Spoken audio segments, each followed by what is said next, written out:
বৃদ্ধাশ্রম থেকে মায়ের লাশ নিয়ে দাফন করে কবরস্থান থেকে বের হতেই বৃদ্ধাশ্রমের একটি লোক ছেলেটির হাতে একটি চিঠি ধরিয়ে দিল।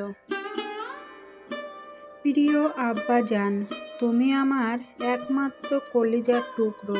না না, কলিজার টুকরো বললে ভুল হবে, আমার কলিজাটাই তো তুমি। বাজান, তোমাকে আমি অনেক ভালোবাসি। তুমি যখন খুব ছোট্ট ছিলে তখন তোমার বাবা গাড়ি দুর্ঘটনায় মারা গিয়েছিল। আমার তখন অল্প বয়স। তোমার নানা নানি আমাকে আবার বিয়ে দিতে চেয়েছিল, কিন্তু তোমার মানুষ করার জন্য আর বিয়ে করিনি। তোমার দাদি আমাকে তাড়ানোর অনেক চেষ্টা করেছে, ঠিক মতো খেতে দেয়নি, সব কাজ ঠিকই করিয়ে নিত কিন্তু খেতে দিত না, আমার মাথায় তেল পর্যন্ত দিতে দিত না। কিন্তু তোমায় অনেক ভালোবাসতো, তাই আমিও সব কিছু চুপচাপ মেনে নিতাম।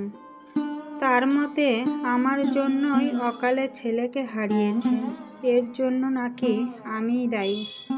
তোমার দাদির মতে আমি আর তোমার বাবা বিয়ে করেছিলাম। কত স্বপ্ন ছিল আমাদের, কিন্তু একটা দুর্ঘটনায় সব শেষ করে দিল। তোমার 5 বছর বয়সে তোমার দাদি মারা গেল। আমি তোমাকে নিয়ে একা হয়ে গেলাম। তিনি আমায় ভালো না বাসলে কি হবে? আমি তো ভালোবেসেছিলাম। তার কাছে তোমায় রেখে কাজ করতে যেতাম। এখন আমি তোমায় একা রেখে কেমনে যাব? কত কষ্টে যে তোমায় মানুষ করেছি বাজান, তা শুধু আমিই জানি। লোকের বাড়ি কাজ করে তোমায় পড়াশুনো শিখিয়েছি, আমি সফল হয়েছি। জানো আব্বাজান, আমি যে বাসায় কাজ করতাম সেই বাড়ির ছেলেটাও আমাকে মাঝে মাঝে দেখতে আসে। আমি তাকেও কোলে পিঠে মানুষ করেছি। সে বাবা মাকে হারিয়েছে অনেক আগেই। আমায় দেখলেই পা জড়িয়ে ধরে কান্না করে দেয়। আমায় নিয়ে যেতে চাই তার কাছে, কিন্তু আমি যাই না। আমি কেন যাব? আমার নিজের ছেলে থাকতে। আমার আব্বাজান আমায় একদিন ঠিক নিয়ে যাবে তার কাছে।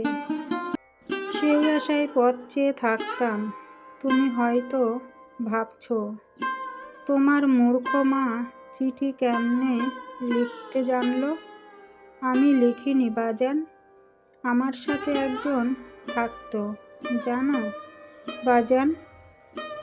সে 2 সন্তানের জননী, একজন পুলিশ আর একজন ডাক্তার, কিন্তু তার বাড়িতে তার জায়গা হয়নি। সে একজন প্রাইমারি স্কুলের হেডমাস্টার ছিল।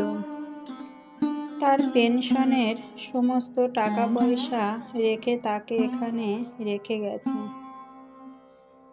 কিন্তু আমরা আশায় থাকতাম আমাদের ছেলেরা একদিন আসবে আমাদের নিয়ে যেতে। কিন্তু আফসোস, তোমরা আসলে না। নিজের ছেলেকে আমি মানুষ করতে পারিনি। তোমাকে আমি একজন শিক্ষক বানালেও আসল শিক্ষা তোমাকে দিতে পারিনি। আমার কিছু জমানো টাকা ছিল, আমি বৃদ্ধাশ্রমে দিয়ে বলেছি তোমার ছেলে যখন তোমায় এখানে রেখে যাবে তোমায় যেন ভালো খাবার দেয়। তুমি তো খারাপ খাবার খেতে পারো না বাজান।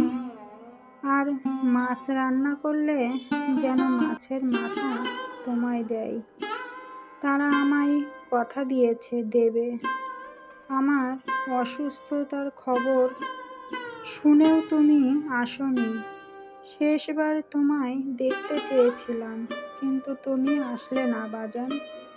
তোমার উপর আমার কোনো অভিযোগ নেই, কোনো রাগ নেই।